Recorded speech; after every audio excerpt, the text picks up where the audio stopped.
بسم اللہ الرحمن الرحیم۔ السلام علیکم۔ پشاور میں ابھی دھماکہ ہوا مسجد میں، جس میں 100 سے زیادہ افراد قتل ہو گئے، اور وہ ایک مسلمان نے، ایک مسلم نے نماز کے دوران اپنے آپ کو پھاڑ دیا، گویا کہ وہ ایک جہاد کیا اس نے، جس میں اس کو بتایا گیا کہ آپ مسلمانوں کو ہی ماریں گے اس طرح تو آپ گویا کہ جنت میں چلے جائیں گے۔ یہ عین جہاد ہے۔ قرآن اور اللہ اور رسول علیہ السلام اس کے بالکل برعکس کھڑے ہیں، اس کی شدید مذمت کرتے ہیں۔ اللہ، اس کا رسول صلی اللہ علیہ وسلم اور قرآن اس کی مکمل مذمت کرتے ہیں۔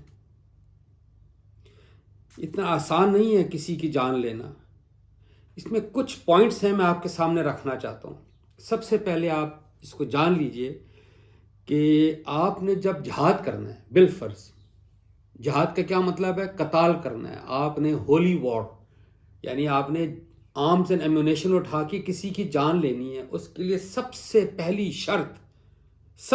شرط ہے کہ آپ کے پاس اقتدار ہونا چاہیے، جتھا نہیں ہونا چاہیے۔ یعنی ٹرائبل جو آپ کے جو جتھے ہوتے ہیں وہ نہیں ہو سکتا، حکومت ہونی چاہیے۔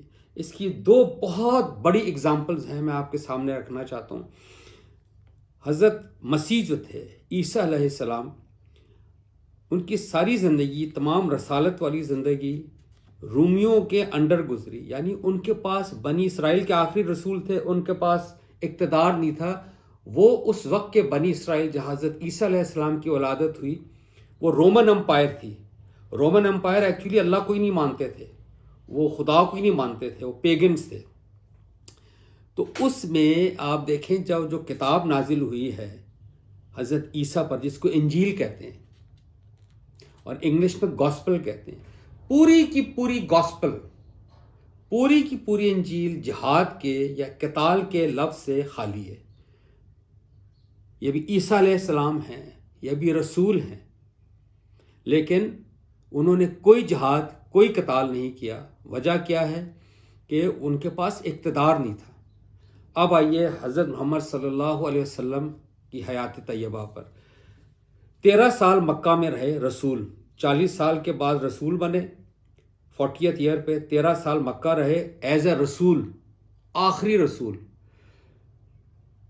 کوئی بھی جہاد نہیں کیا، کوئی قتل نہیں کیا۔ ان کے منہ پر ابو جہل، ابو لہب، اس قسم کے لوگ جو تھے، ان کو جادوگر، شاعر اور مجنوں اور بھٹکا ہوا، اس قسم کی باتیں کرتے تھے۔ ان کے منہ پر حضور علیہ السلام نے کبھی انتقام نہیں لیا، کبھی ملٹری کارروائی نہیں کی۔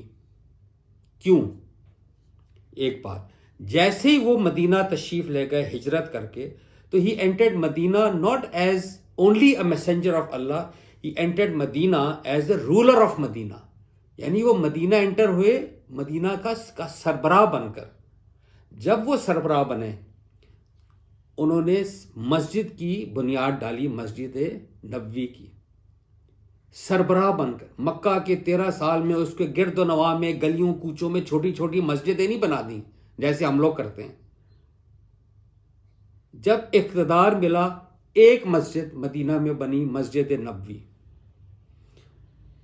اور اقتدار ملنے کے بعد انہوں نے ملٹری کارروائی کی اللہ کے حکم سے۔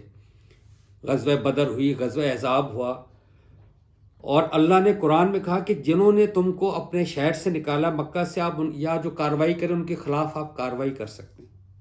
یہ شرط ہے، کڑی شرط ہے، آپ اس کو نوٹ فرمائیے، چھوٹی بات نہیں ہے۔ حضرت عیسیٰ علیہ السلام نے کوئی جہاد نہیں کیا، حضور علیہ السلام نے مکی زندگی میں یعنی جہاد کیا ہی نہیں۔ انفیکٹ ایک ساتھی تھا ابو بصیر، اس نے کچھ بندے لے کے مشرکین کے خلاف کوئی کارروائی کی، جیسے یہ کارروائی کرتے ہیں طالبان بغیر حکومت کے، یا ہمارے جو ملٹری گروپس ہیں، ملیٹنٹس۔ حضور علیہ السلام نے فرمایا کہ یعنی اس پر بہت، یعنی اللہ تقریباً لعنت فرمائی کہ لعنت ہو اس پہ، یا بہت برے الفاظ سے اس کو یاد کیا ابو بصیر کو، کہ اگر یہ اور بندے اپنے ساتھ ملا لے گا تو یہ ایک جنگ کی آگ بھڑکا دے گا، کیونکہ جنگ محترم صرف ہوتی ہے صرف جب اقتدار ہو، اس وقت ہوتی ہے، ورنہ آپ جنگ نہیں کرتے۔ دوسری چیز حضور علیہ السلام کی آپ نوٹ فرما لیے، ان کی حدیث مبارکہ ہے کہ اگر کبھی ایسے حالات ہوں کہ جس میں آپ کے جتھے ہوں، حکومت نہ ہو، کوئی ملیٹنٹس ہوں، ملٹری گروپس ہوں یا ملیٹنٹ گروپس ہوں، آپ نے کسی کا ساتھ نہیں دینا۔ اگر آپ نے کسی کا ساتھ دیا اور آپ اس کا ساتھ دینے میں آپ کی جان چلی جائے گی، آپ جہالت کی موت مریں گے، وہ جو اسلام سے پہلے کا زمانہ اس کی موت مریں گے۔ ایک اور حدیث مبارکہ میں ہے کہ آپ اگر ایسے حالات ہوں جس میں گروپس ہوں، ملٹری گروپ، ملیٹنٹ گروپس ہوں، کسی کا ساتھ مت دو، بے شک تمہیں جنگلوں میں جا کر درختوں کی جڑی بوٹیاں کھانے پڑیں، ساتھ تم نے کسی کا نہیں دینا۔ اب آپ نوٹ فرمائیے کہ جب سے پاکستان کے ساتھ یہ ایک بہت بڑی ٹریجڈی ہے کہ جو ٹیررسٹ اٹیکس ہو رہے ہیں، یہ سب ملیٹنٹ گروپس کر رہے ہیں جن کے پاس اقتدار نہیں ہے۔ یعنی افغانستان سے وہ آتے ہیں یا جہاں سے بھی آتے ہیں تو افغانستان کی حکومت تو نہیں بھیج رہی نا، یہ ہے۔ اور یہاں پہ ہماری ملٹری فورس، یعنی ہماری جو آرمی ہے، رینجرز ہے، ہماری پولیس ہے، یہ اسٹیٹ کے انڈر ہے، یعنی وہ حکومت، یعنی ایک حکومت ہے، وزیر اعظم ہے، اس کے انڈر ہے، تو وہ اس لہٰذا وہ آپریٹ کرے گی۔ اس کے پاس اللہ نے سینکشن دیا ہے کہ آپ کر سکتے ہیں ایسے لوگوں کے خلاف۔ میں یہ آپ سے عرض کرنا چاہتا ہوں، یہ جو ملٹری، یہ جو کارروائی ہوئی ہے مسجد میں، جو بم پھاڑا گیا ہے، یہ این ٹیررزم ہے، یہ تخریب کاری ہے، یہ قتل ہے، جس کے بارے میں قرآن کہتا ہے کہ ایک جان کا قتل تمام انسانیت کا قتل ہے۔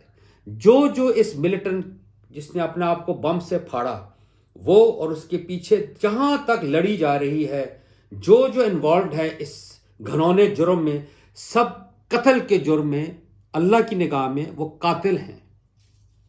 میں آپ کے سامنے قرآن کی ایک آیت رکھنا چاہتا ہوں، آپ ذرا دیکھیے کتنے کلیئر ٹرمز میں اللہ نے اس کو فساد فی الارض کہا ہے۔ یعنی اللہ کی زمین ہے، اللہ کے قانون ہے، جب آپ اس قانون کو پامال کریں گے، اللہ اس کو فساد فی الارض کہتا ہے کہ آپ نے میری زمین پر فساد پھیلایا۔ تو یہ دیکھیں سورہ مائدہ کی آیت نمبر 33 ہے، اللہ فرما رہے ہیں بسم اللہ الرحمن الرحیم، ان لوگوں کی سزا جو اللہ رسول اس کے رسول سے بغاوت کرتے ہیں۔ یہ بغاوت ہے کہ آپ قرآن کے قانون سے آپ بغاوت کر رہے ہیں۔ قرآن آپ کو اجازت نہیں دے رہا جان لینے کی۔ آپ نوٹ فرمائیے، میں اس آیت پڑھنے سے پہلے ایک بات بتا دوں، اگر ہر انسان گروپ بنا لے، میں بھی ایک گروپ بنا لوں، میرا ہمسایہ گروپ بنا لے، 5 6 بندے لے کے ہم لوگوں کو مارنا شروع کر دیں کیونکہ میں سمجھ رہا ہوں وہ غلط ہے، تو کیا ہوگا دنیا میں؟ صرف فساد ہوگا، جان، مال، عزت، آبرو لوگوں کی برباد ہو جائے گی۔ اس لیے اسٹیٹ کنٹرول کرے گی۔ آپ کو اسٹیٹ سے پرابلم ہے تو آپ زیادہ سے زیادہ جو کر سکتے ہیں، یا ہم پروٹیسٹ کر سکتے ہیں، یعنی لبرٹی چوک پہ کھڑے ہو جائیں اپنے مین کسی شاہراہ پر، اور وہ جو مین آپ کے جو علاقوں میں جو مین ہے، آپ پروٹیسٹ کر لیں، آپ پلے کارڈز پکڑ لیں، جی ہمیں پرابلم ہے، خط لکھ لیں۔ قانون ہاتھ میں نہیں لے سکتے، یہ قرآن کا حکم ہے۔ قرآن فرما رہا ہے ان لوگوں کی سزا جو اللہ اور اس کے رسول سے بغاوت کرتے ہیں اور ملک میں فساد برپا کرنے میں سرگرم ہیں۔ یہ فساد ہے، لوگوں کی جان، مال، عزت، آبرو پر ڈاکہ ڈل چکا ہے۔ بس یہ ہے، یعنی ان کی سزا یہ ہے کہ عبرت ناک طور پر قتل کیے جائیں یا سولی پر لٹکائے جائیں، یا ان کے ہاتھ اور پاؤں بے ترتیب کاٹ ڈالے جائیں، یعنی ادھر کا ہاتھ ادھر کا پاؤں، یہ ہے سزا، یا ملک سے باہر نکال دیے جائیں۔ یہ ان کے لیے اس دنیا میں رسوائی ہے اور آخرت میں بھی ان کے لیے ایک عذاب عظیم ہے۔ مگر جو لوگ تمہارے قابو پانے سے پہلے ہی توبہ کر لیں تو سمجھ لو کہ اللہ مغفرت فرمانے والا اور مہربان ہے۔ یعنی اگر یہ ملیٹنٹس توبہ کر لیں حقیقتاً تو ٹھیک ہے، آپ ان کو معاف کر دیں، ان کو اپنے مین سٹریم میں لے آئیں، otherwise they have to be dealt with severely. یہ اسلام کا موقف ہے، یہ اتنا آسان نہیں جان لینا۔ اللہ تعالیٰ ہم سب کو قرآن کے مطابق زندگی بسر کرنے کی توفیق عطا فرمائے، آمین۔ السلام علیکم۔